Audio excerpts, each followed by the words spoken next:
মর্মান্তিক পথ দুর্ঘটনায় মৃত্যু হল এক যুবতীর।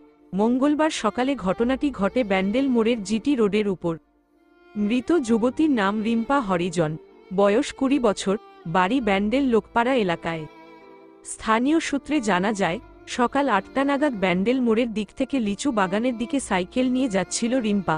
ব্যান্ডেল পাম্পের কাছে হঠাৎই একটি লরি তাকে পিছন থেকে সজোরে ধাক্কা মারে। ধিক্কার ফলে রাস্তার ছিটকে পড়ে সে।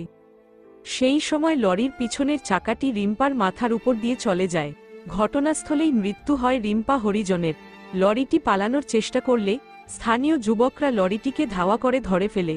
খবর পেয়ে ঘটনাস্থলে উপস্থিত হয় ব্যান্ডেল পিপির পুলিশ। চালক সহ ঘাতক লরিটিকে আটক করেছে পুলিশ। এখানে একটা গাড়ি একটা মেয়েকে মেরে পালাচ্ছিল। এখানকার লোকাল ছেলে দেখলো অ্যাক্সিডেন্ট হয়েছে, মেয়েটা এখানে দেখলো স্পট ডেট হয়ে গেছে। গাড়িটাকে তাড়া দিয়ে পালিয়ে যাচ্ছিল। ছেলেরা গিয়ে গ্যাস গোডাউন আছে লিচু বাগানের সামনে, ওখানে ধরেছে। ধরে ড্রাইভারটাকে ব্যান্ডেল পিপকে হ্যান্ড ওভার করে দিয়েছে। কি বলবেন, এরকম সকাল সকাল একটা মর্মান্তিক ঘটনা ঘটে গেল এখানে? মানে এটা তো অনেক দুঃখের ঘটনা আছে। এরকম তো যেভাবে হয়েছে, ওর মাথা পুরো কি হয়ে গেছে। কোনোদিন ভাবতে পারি না যে সকাল সকাল এরকম ঘটনাটা হবে। মেয়েটা যাচ্ছে স্পট ডেট।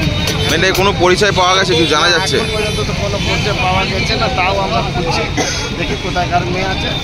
মেরে দিয়ে চলে গেছে স্যার। হ্যাঁ, দিয়ে আমরা ধরা করেছি। ধরে আবার ওনাকে ধরে আমি এনেছি।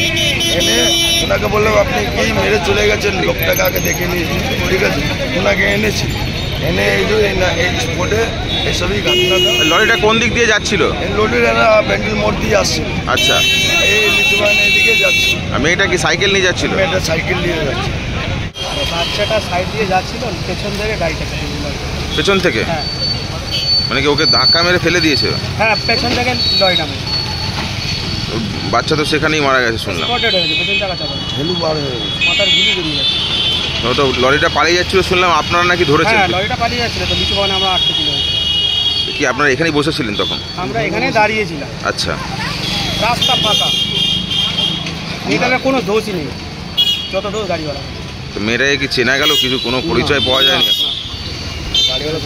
কি বলুন, গাড়িটাকে কি আপনারা ধরলেন এবং ড্রাইভারকে কি পুলিশের হাতে তুলে দিলেন নাকি? হ্যাঁ, সকালে সকালবেলা ওই ব্যান্ডেল পাম্পে আমরা বসেছিলাম। এই একটা লরিটা এসেছে, একটা বাচ্চা মেয়ে আসছিল, ওকে চাপা দিয়ে পালিয়েছে। এবার আমরা ধাওয়া করে এখানে ধরে ব্যান্ডেল পিছুকে ফোন করে, মানে এলাকার ছেলেরাই সব ধাওয়া করে ধরেছে, তাই তো? আমরা ব্যান্ডেল পাম্পের কাছে ড্রাইভার কি পালিয়ে যাচ্ছিল? বললাম দাঁড়াচ্ছিল না, পালাচ্ছিল, ওই জন্য ধাওয়া করে। এটা মেয়েটা কি কোনো চেনা বা পরিচয় কিছু? এটা এখন মুখ বোঝা যাচ্ছে না, মুখ পুরো অবস্থা খারাপ, পুরো অবস্থা খারাপ। মাথার গুলি সব বেরিয়ে গেছে। ড্রাইভার কি ধরা পড়ে গেছে? অদৃশ ব্যানার্জির রিপোর্ট, হুগলি টাইমস।